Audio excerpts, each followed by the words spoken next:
What's up, everybody? David Gavri here from the Vegas Faces. We are at the Las Vegas Pitch Studios today. I mean, look at this place. This is brilliant. This is fantastic. I'm with the wonderful Bill Gaylord from CrossCountry Mortgage. We're going to get into all kinds of different topics, and let's just get right into it. No rush. Let's go. David, I want to find out, what is Vegas Faces? Right? Okay. So Vegas Faces is a podcast that my wife and I started where we talk to the people of Las Vegas. So I know you like to do all kinds of real estate stuff, as do I. And I like to go a little bit deeper and really just get into why you came to Vegas. When we moved to Vegas, everyone was like, what are you doing? You're going to live at the casino? You're going to live on the strip? So with that chip on our shoulder, we're like, let's just start a podcast and show people what is it like to actually live in this town. I think it's great because everybody does. Everybody thinks, oh, when you move to Vegas, you're on the strip all day, every day. And that's what it's all about. But right. Vegas is so much more than just that strip, right? I mean, there's so many different communities. I talk about it with our friend Robert all day long. The infrastructure here as a community is so good, and it has the ability to grow with the roads and the utilities. And now we've got all the, the football team, baseball team is coming, the Knights, everything is coming here. And I think California is moving east, and the home values in Las Vegas are going north. Yeah, I mean, you just put up a video about how the jobs are like #1 for Las Vegas. Like, yeah, job opportunities. Everyone's moving to Nevada to try to seek a job out here. And when we moved out here, we thought we were like getting in on something that nobody else knew about. We came here in 2018. We're like, wow, did you know you could actually live in Vegas? I mean, I took my wife Mary everywhere but the Strip. I took her to Mount Charleston. I took her to Valley of Fire, Hoover Dam, Lake Mead, and she's like, yeah, I could live here for sure. Red Rock Canyon. And then I think everyone found out about it now. They did. And it's funny, we moved here January 1, 2018. So right at the start of 2018, same time period, been here 6 years, right? A little over 6 years. And it's unbelievable how much has changed even in that 6-year time period. It's wild. Like the amount that has grown. And I can't even imagine like people that have lived here for 20 years that they're like, oh, you know nothing. Like, this place was a little. And there's so many great characters here, right? Yeah. Yeah. Hence the Vegas Faces, really. Who's been the most interesting character you've interviewed? I would say it was a besides neighbor. Me, of course. Right? Yeah, you're #1, Bill. But really, we have a neighbor who he's a professional rock climber. Told us all about Red Rock Canyon. I like Red Rock Canyon just for just for the scenery. Yeah, it's beautiful. Give me a couple rocks to climb up, I'm good. Like, I don't need a professional. This guy sleeps in the snow, climbs to the top of the mountains, like hardcore. And then on top of that, he works at the Wind Waterfall, which I call it the Wind Waterfall. It's really called the Lake of Dreams. And he rappels off this thing, and he's going under the water to fix the lights, scuba diving, like in the cold. And he's just like, another day at the office. I'm like, that's interesting. I want more people like that. There's some people that, they have a screw loose. Everybody that is like interesting has some kind of screw loose. All the people, the overachievers, they all have something like that drives them to get to the point where they're at. Do you think we have a screw loose for coming to live in Vegas? Because I think people look at people that move to Vegas like there's definitely some screws loose. Well, yeah. So they want to live at where? Well, we came from San Diego. So, I mean, I lived in San Diego for 10 years. And it was getting more and more difficult, unfortunately, to live in California. Just honestly, tax basis was a very big thing, a very big motivator for us to move. And it's just easy to get around here. The traffic is totally fine. And I go back to that infrastructure. It doesn't seem that exciting, but I remember my wife and I, when we were driving in on the 215 towards Summerlin, and it was a 3-lane road. And all of a sudden, I go, oh, this is built. Because I used to be a commercial real estate appraiser. So I used to do a lot of commercial stuff. And I go, this is ready for expansion. And sure enough, within 3 years that we were here, they expanded it to 4 lanes. And they have more room for growth. And that's why the traffic flow is going to be so much better. Wow. Do you think that it'll hit some kind of a halt or a peak? Or can it just keep expanding? Does Vegas eventually plateau? Because it just seems so fast and so sudden and all at once. No.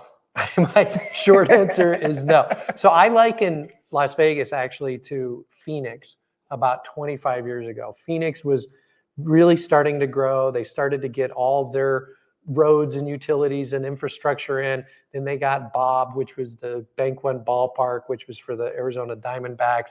Then they got the Arizona Cardinals. Then it just started to grow like this. And Vegas is like that, because I lived in Arizona for about 25 years. So I saw that whole thing. The only thing that's restricted here is really, after all the growth, will there be more land to grow? And in my opinion, they'll release land going to the south towards Los Angeles, and they'll go to the north up more towards the Creech area. And how do you think it affects home prices? Because that's what everyone's looking at, right? And you're in mortgages. Everyone wants to know about rates, home prices. Does that mean that if they didn't get in, 5 years ago, that they missed their opportunity?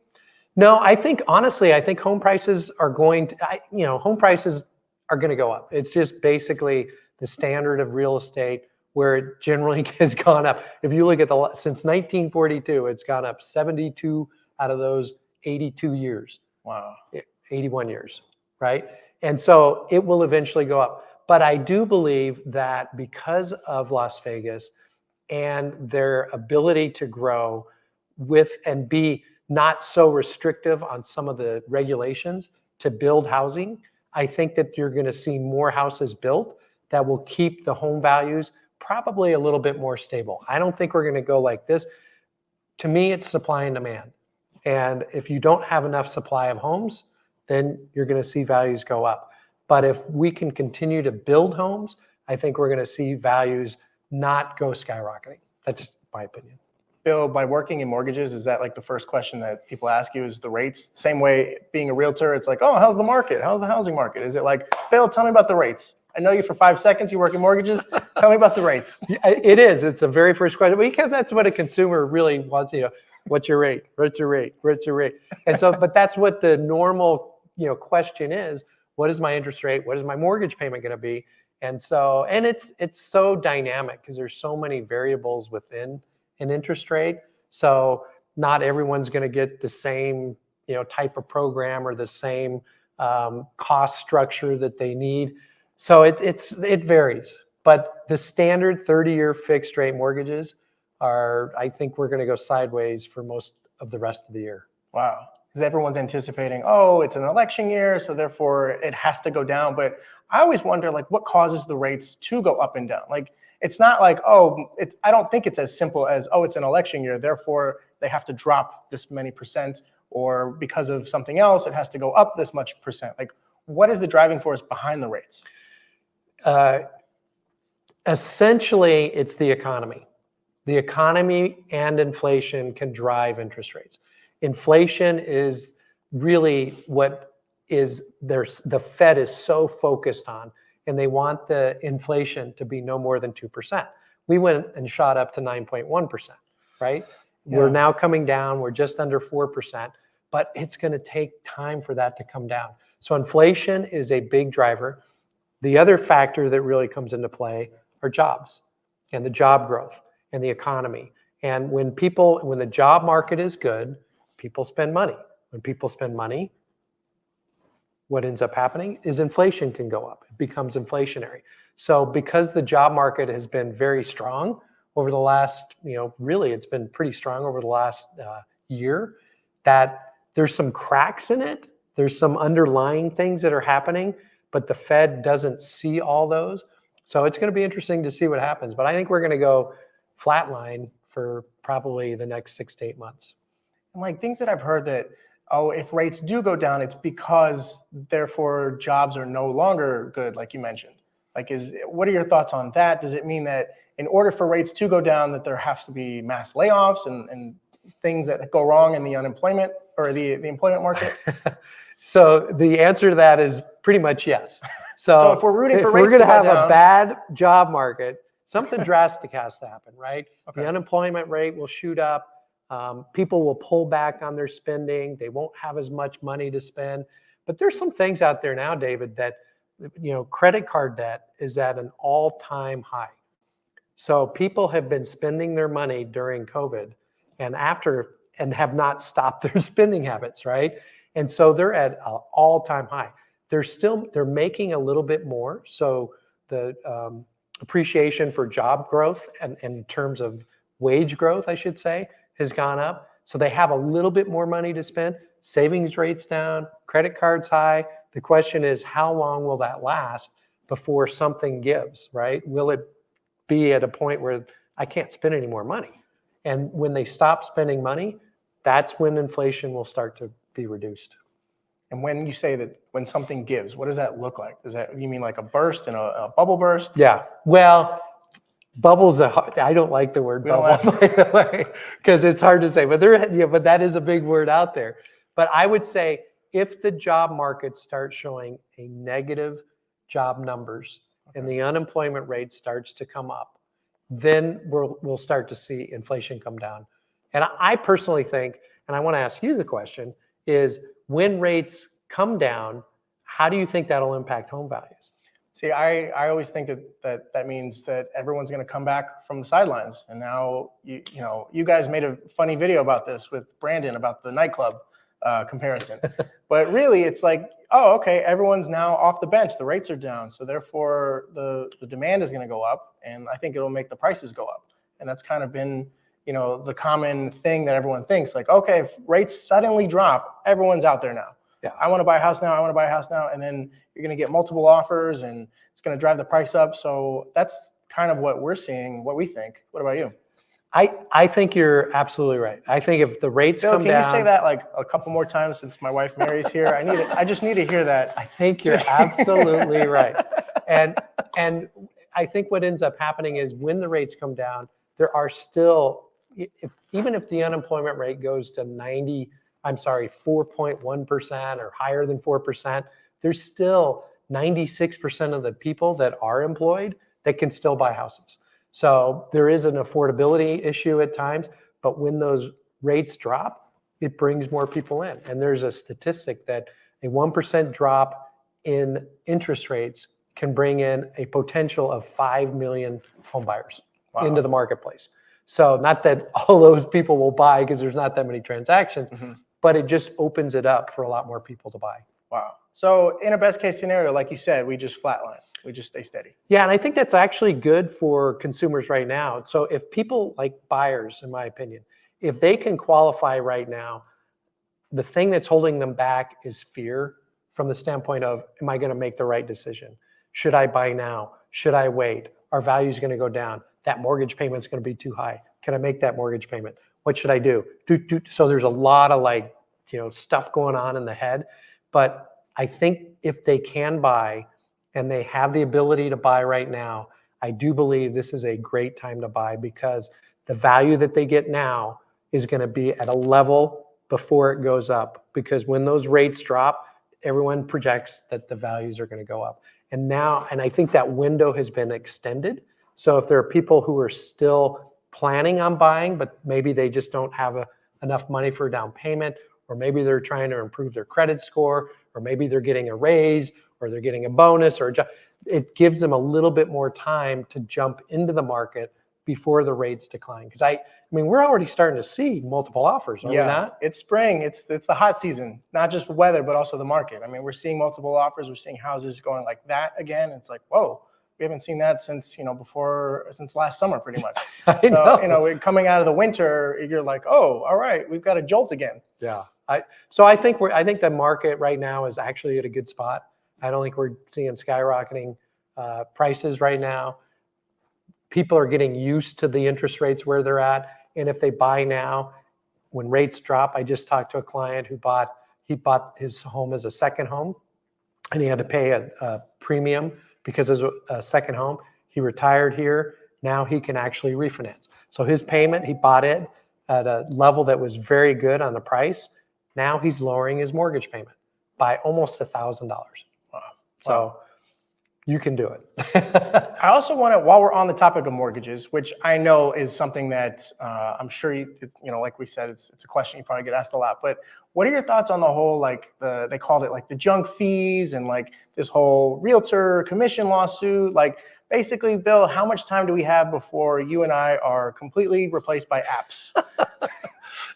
Well, I mean, it's a great question. I mean, everybody's trying to get the commissions lower or the costs lower. Like it started with everything us, happens. and then they're like, oh, by the way, the mortgage guys, what Yeah. are these junk fees? And I'm like, oh no, they're just going to wipe us all out, and we're just going to be a button on a phone. That's it. Yeah, I just know. I mean, I've been doing this for, gosh, in the real estate side over 35 years now, and so I think that people actually need the advice.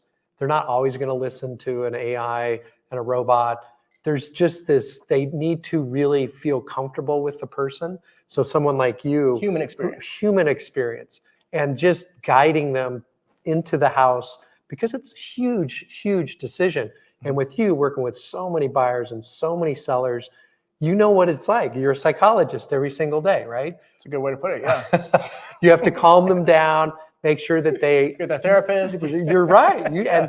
And tell me all the things that you do as a realtor to really like help them get into a home. Because I think a lot of people think of realtors, and maybe I would say more realtors, a little bit on us, that at the same time, you generally are like driving a nice car and you're going partying and all that. Yeah, all we do is smile and open doors, Bill. That's what it. are That's all we some do. of the things backside that you do with clients, and why it's so important because of this NAR lawsuit? Yeah, I mean, one of the favorite things that I do is I specialize in people that move to Vegas, just like us. We moved from Chicago to Vegas, and selfishly, we want all our friends to move with us. Like we want to get them out of the cold and bring them here. So yeah, some of them are here. Good. Yeah. And so there's more of them. You know who you are. You're still stuck in the snow right now. Get on out here. What are you doing? And so I think when you come from someplace else, you really don't know the city at all, just like we didn't know it. I mean, we drove around numerous times, really trying to learn the lay of the land, and it still took us time. We still, when we first came here, we rented an apartment, and we still kind of like, we're like, do we like this area? What about that area over here? Like, you really had to take time to learn it. So right. How do you teach other people about the different spots? I mean, there's so many different places. Like, Summerlin is just one chunk of this town. I mean, you've got all different various places in Las Vegas to show people. So I think that the true value comes to showing people, like, this is Vegas. You can get this over here. You can get that over here. Whatever it is that you want, there's a different area. There's something there for you. So I don't know how you can automate that. I'm sure they'll figure it out one day. But until then, like you said, the human experience, just, you know, it's more than just driving people around and just showing them houses that you found on Redfin. It's like, oh, okay, let me take you to Southern Highlands versus Sky Canyon versus Inspirada versus Boulder City, Lake Las Vegas. Like there's all it covers the whole city, it's right? more than just a driving trip. It's really like, how do these areas fit with what you want and what you need? And so again, I mean, I guess, you know, we're living in a time where everyone feels like they can just do everything themselves. And kudos to you if you can. I always say, if you can do all these things yourself, you should probably get a real estate license and just be a realtor. I mean, because there's so much that goes into the research and all the behind the scenes stuff that they don't see. And coming from a comedy background, Second City, running a comedy club in Chicago, they always said that the really good professionals make it look easy. Like the really good ones make it look so easy to where the guy in the crowd's like, I can walk up on stage and do that. And I think we get that a lot in real estate too. They're like, what does this guy do? Open doors? Yeah, I'm gonna come out with a company called Open Door. Open Door. We're gonna do that too. It's just like there's so much else that happens that if you're doing your job well, you make it look simple. Right. So that's kind of like it's kind of the curse, I guess. Just, I think that human interaction, knowing the different parts intimately. I know the NAR. There's a lot of talk about dual agency, meaning realtor is going to represent both the seller and the buyer. You do both. You are very active in what you do. Congratulations on your success. What do you see happening with that dual agency? Do you think that's going to be more prevalent, less prevalent? And how do you think it's going to impact the buyer? First off, thank you for thanking me on my success as I'm in your fancy studio right here. Congrats to you on your success. Look at this place. I feel like I'm on Good Morning America. This is fantastic. But about dual agency, it's 50-50. A lot of agents say, yeah, sure, I'd love to do it. I'd love to do both sides. It's more commission for them, especially in a time where if they want to lower the commission, how do I make more? I do both sides. Great. But it also means that the liability increases. You're now representing the buyer and the seller. How do you play both sides? It's hard to do. How do you play both sides? Yeah. You know, I mean, You ever like, have a fight with your siblings and you love them both and you got to play both sides, but really like you're going to favor one over the other. It's just human nature. So I don't know how you do agency so neutrally to where you're just, the mediator. I don't know. I mean, it is doable. It's been done, but it's also not allowed in certain states. So if they're trying to do a blanket all over the country, it's going to be this way. I don't know how you do that when in certain states it's already not allowed. I kind of had this vision of a tennis match, of a realtor playing tennis on this side, running to the other side, running back to the other side, and just kind of volleying back and forth, right? And then just trying to get it all to get together. Do you think that the buyer's agents are going to be impacted by this? How will this impact the buyer's agents? Not just the buyer's agents, but also the buyers, because if they're going to make the buyer pay the agent on top of all the other fees and the closing costs and the down payment, it's just going to make it harder. They're going to say, oh, I want this house, but I have to pay the agent this percent on this house. Now maybe I can't have this house. The buyer's agent, it's really unfortunate because I feel like, again, going back to the open door thing, they're just like, oh, we don't need the buyer's agent. We find the house on Redfin and then we just tell you to open the door. Yeah. But I don't know. Not everyone is on there. Like some people, like we were saying, they come out here and they don't know where to start. And so we help them find the house. And I don't think it's a good thing to just bank on the one buyer that hopefully, how many times you see a house on Redfin Zillow, you love it, you go see it in person and you're like, meh, next, right? So pictures, like the whole incentive is to cast a really wide net to lots of people to look at the house, to hopefully come into the house, to where we finally settle on the one buyer who buys the house. And now we're hoping that, oh, it's just the one buyer who finds it on Redfin, who hopefully likes the pictures and likes it in person. I mean, I don't know. I think it makes it harder to sell the house. I think it makes it harder for the buyer to buy the house and for the buyer's agent to help the buyer buy the house. Yeah, I think it's going to be really changing and evolving every single day. I don't think anyone really knows what's going to happen with it. I think it's just a matter of time before it evolves. But I do believe that buyers should have representation that represents them personally, that is not being represented personally by two different people. That makes it really, really hard. And to wrap up this topic, how ironic is it that it's all about the real estate commissions, which is the whole thing has been done by lawyers who take like 33% of the whole thing. Like these lawyers are taking 33%. They're like, how dare you take 6%? Bad realtor. No, it is. Give us 33. It's frustrating to see. And so I don't know, David, but everybody seems to want to get costs down, whether it's real estate, whether it's mortgage, whether it's food prices, whatever it is, they all want it a little bit lower. So hopefully it'll be of benefit long-term to home buyers and sellers. Right now, it's a little bit frustrating. Yeah. Bill, does it ever get exhausting talking about mortgages? Since you're like the mortgage guy, I mean, people like, do you ever get to talk about other topics besides mortgages?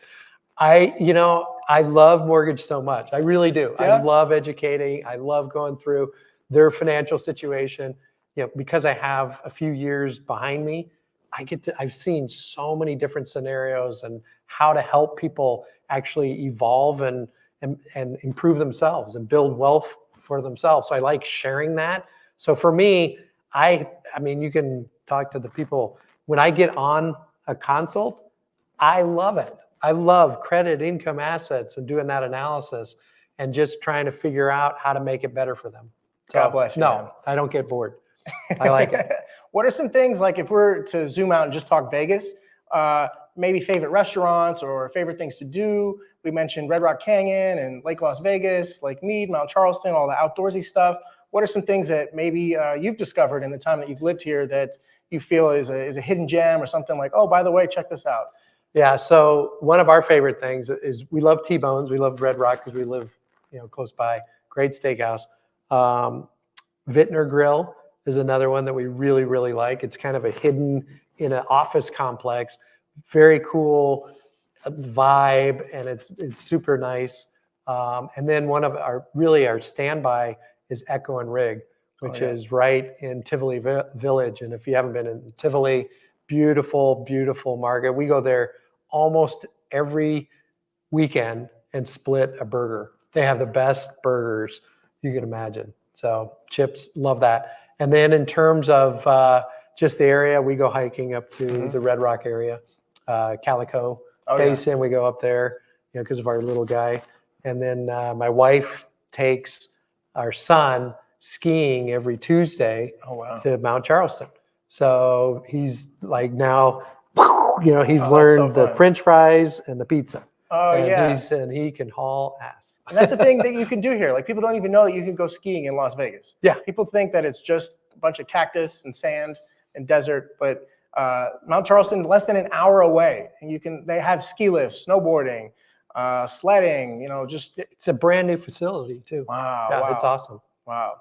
I have yet to be to go up there in the snow. I'm still traumatized from the Chicago snow. I don't really want to see snow if I don't have to see it. But and how about you? What's your favorite? For me, I'm okay. So when I first came here, I was very into the outdoor stuff. Like we all mentioned, from boating to swimming to hiking, and then now I'm really into like the Mob Museum or like the Neon Museum. Oh yeah, the Mob Museum is really cool. Yeah, they have like a hidden speakeasy. The Neon Museum is really cool because I haven't been to that one. It's all the hotels that are no longer around here in Las Vegas, but they save their signs, and you can get two experiences. You can go there in the daytime to see the signs, or you can go there at nighttime where they light up the signs. So that's a cool. So that must be really cool. Or if you go there, with the right time, 3-4 o'clock, you stay there with the sunset. You might get to see both shows for once. So, so the Neon Museum is cool, and there's one. It's called Seven Magic Mountains. It's just these giant rock boulders. Is that the just like drive on the back side to of California? The interstate. Yeah, on the way to California. That's the weirdest thing I've ever just seen. Like gigantic what is art. this? Yeah, like no one. Yeah, so now I'm like really into like stuff like that, where it's like, did you know that like you could see like these gigantic boulders that are, I don't know, 7 stories high? Like, how did they stack them on top of each other? Like all that kind of stuff. It's like that's in Vegas too. Yeah. And then of course the restaurants, steak, meats. I'm a barbecue guy all the way through. Golden Steer is one of our favorite restaurants. It's like the historic steakhouse, one of the oldest steakhouses here in Vegas. Where is that? It's right on Sahara Avenue before you get to the Strip, like walking distance to the Strip. Okay.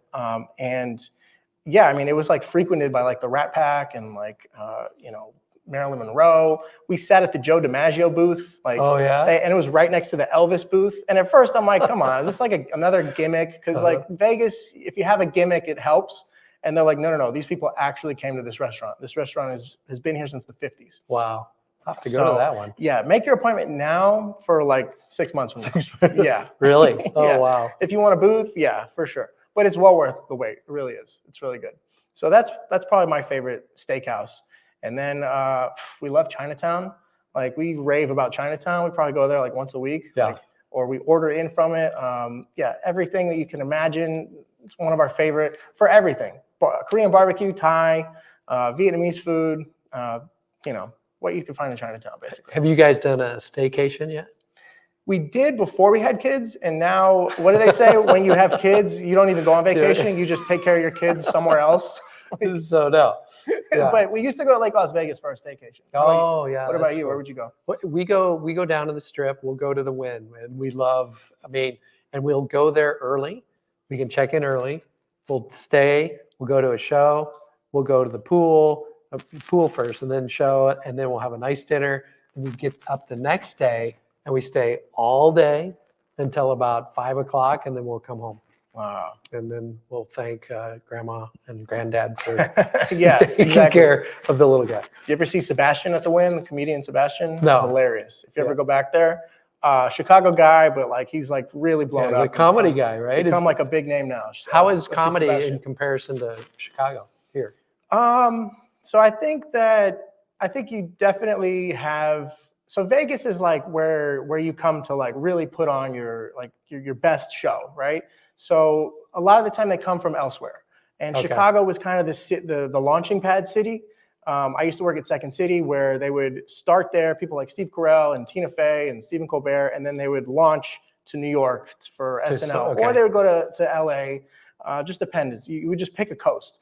And then after you really establish yourself, you come to Vegas because now you've built up your following and you can do shows like 5, 6, 7 nights a week sometimes. Like Carrot Top, as much as people make fun of Carrot Top, that guy performs 7 nights a week for like 3 weeks straight and then a 1 week off. He's like 3 weeks on, 1 week off. Like he's a workhorse. Yeah. I sat down next to Carrot Top at dinner at North over here. And I was like, who is this guy? Because he is, he's out there. Yeah, and, he doesn't and hide. we realized it, and his family is super normal. Does he eat carrots? What was he eating? I don't know I can't remember. I was so enthralled by because he's so different looking. That would be funny if he didn't like Now, carrots. do you know, are you a comedian? No, but when in my 20s, that was an avenue that I was a pursued. Yeah, I was supposed to be a pre-med. I was going to go sports medicine. And then I said, sorry, mom and dad, I want to go and do comedy. And basically, how did that go over? Oh, we didn't talk for 10 years, But other than that, yeah. But no, I love you, mom and dad. We're good now. We're good. But yeah, it was definitely like, wait, what? He wants to do what? And to me, it was the just doing it, like whether or not it led to anything, just the ability to do it was the most important to me because so many people were like, no way can you do that? Like, that's ridiculous. That's super crazy. Again, just like moving to Vegas, like what are you out of your mind? So maybe it's just like in us to just keep doing these things that people look at like, what is he doing? So to me, it was just like, just do it, just pursue it, see where it leads. And as corny and cheesy as it sounds, it led me to Chicago, which is where I met Mary. Hey, Mary. Hey, babe. Like literally we got married in Chicago and then we moved out here to Vegas. That's awesome. Okay, last thing, market predictions for the rest of this year. What do you think is going to happen to the real estate values between now and the end of the year?